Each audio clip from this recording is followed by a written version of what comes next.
Hi, welcome to my new video. I would like to focus here on Apache Spark tables.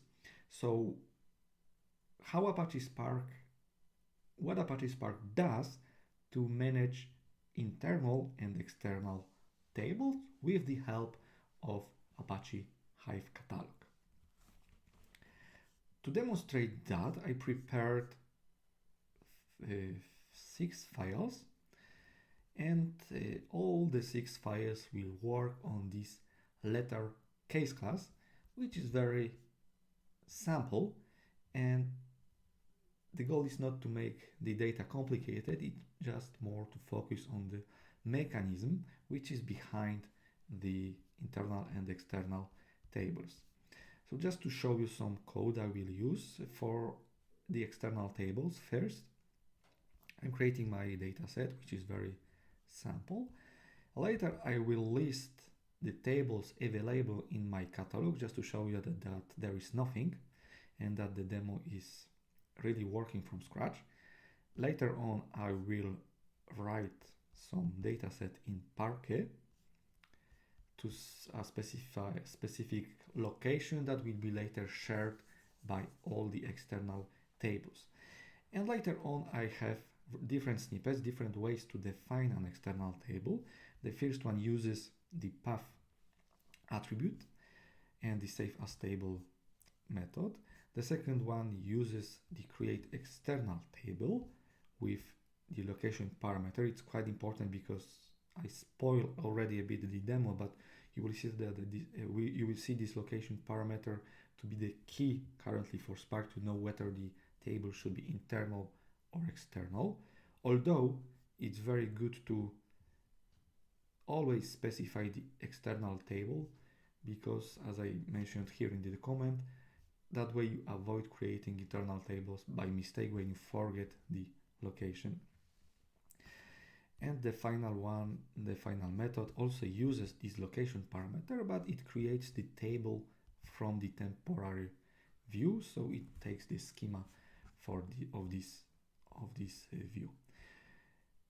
And I will run the first code in the debug mode and show you the key places involved in the writing process for the Hive. It's quite important for the Hive meta store and for the Hive catalog.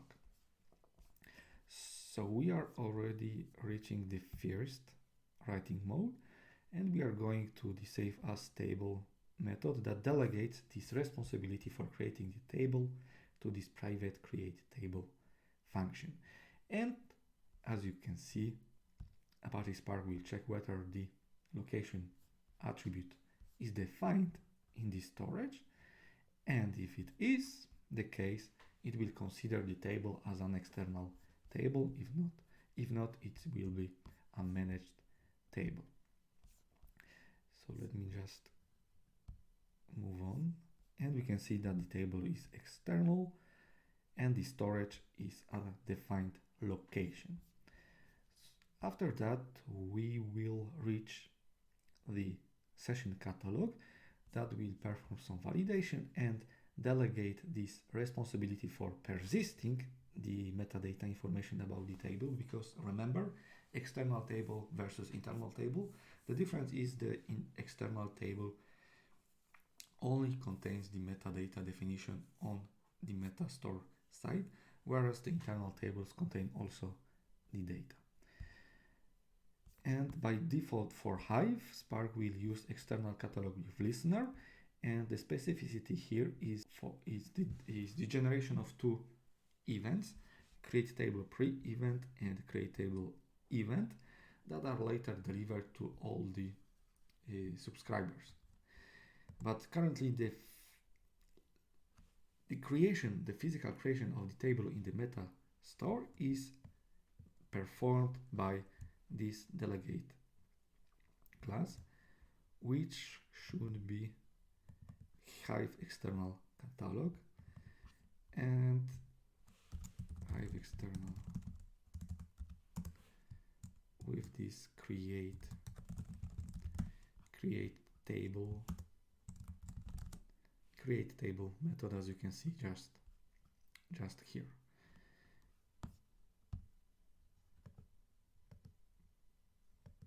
And now we are doing other methods, and you can see that the logic is very the same. And finally we reach Hive client and create the table with him. Okay, I think I can skip all this debugging, and we can see that in the final query against the catalog we have all the tables correctly defined and flagged as temporary or not, and with the table and with correct table type. Here I have only a very sample queries just to check if the data is really queryable by a different application, because it's the whole goal, the whole idea behind the meta store, just to share something with other jobs or with other people. And you can see that we have correctly retrieved the data from the three tables we have created previously. And finally, in the final demo that will show you the difference, that will show you in action the difference between the internal and the external tables, I will start by dropping one of the tables, querying it from SQL, and you will see that it won't work because the table simply doesn't exist. And later I will try to read the data that was referenced in the table in the location parameter, or currently in the path, and see whether the data is there or not. And spoiler alert, as you already see, the data will be still available for the external tables. So this exception is expected because it comes from this try-catch block. And later, just below, we have our read parquet show action that correctly lists all the three rows we used in the initial dataset. So let me now move to the internal tables, and as you know, Spark for this case will manage data and metadata. So here the writing logic will be similar. That's why I will just execute this code in the run mode. And if I can mention something else, it's just the lack of the location parameter and the need to insert the data physically with this insert into select statement in both cases. So in the case where I define the schema explicitly, and in the case when I resolve the schema from the temporary view. So we can see that we have the same tables created, one temporary and three external or internal. In this case, it's called also managed. And to show you that they are available by other application, by other Spark sessions, let's see whether we can run some free SQL selects against them. And you can see that we have still the tables in the catalog, and all of the free selects return a row, so 3 rows as expected.